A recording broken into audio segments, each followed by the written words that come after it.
So my bruises are healing up pretty nicely. But yeah, day 13 was mostly about rest and recovery. I felt so fatigued this morning, so I spent some time with my cats just relaxing. And honestly, they're just really teaching me what it means to relax. I've always been a high achieving student in regards to school, but in regards to life, I feel like I've fallen behind in many ways. Even though I was super good at school and I've been told that I'm really smart, and I actually do believe that I'm really smart, not to toot my own horn, I also struggle with feeling like I'm really dumb because I feel far behind in all these other aspects of life.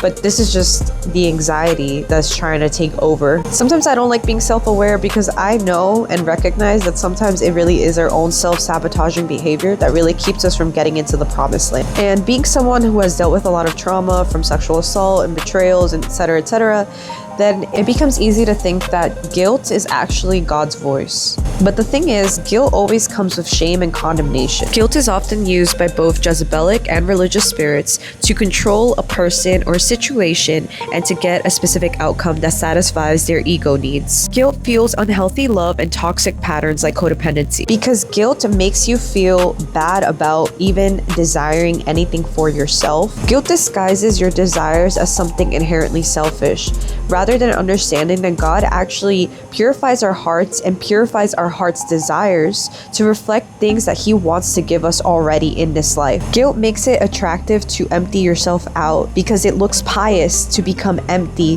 The emptiness that I'm speaking about is the emptiness that is often spoken about in Buddhism. This idea of letting everything just go because we're inherently selfish and egotistical, so therefore we do not need to desire anything. But that is a lie from the enemy. God says that He will give us the desires of our heart if we delight in Him.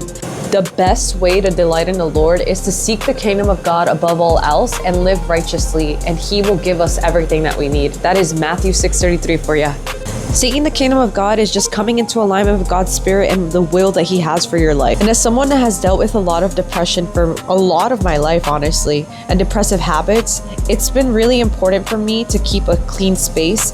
And God is the one that really helps me not give into condemnation or guilt as the underlying force as to why I'm moving. When guilt is removed, Jesus steps in. Billboards and moving trucks become a confirmation of His perfect word, a reminder that His presence is everywhere I go. And by embracing His grace, I can move perfectly into the direction of love that He has for me. Because the Lord has plans for good and not for disaster, to give me a future and a hope.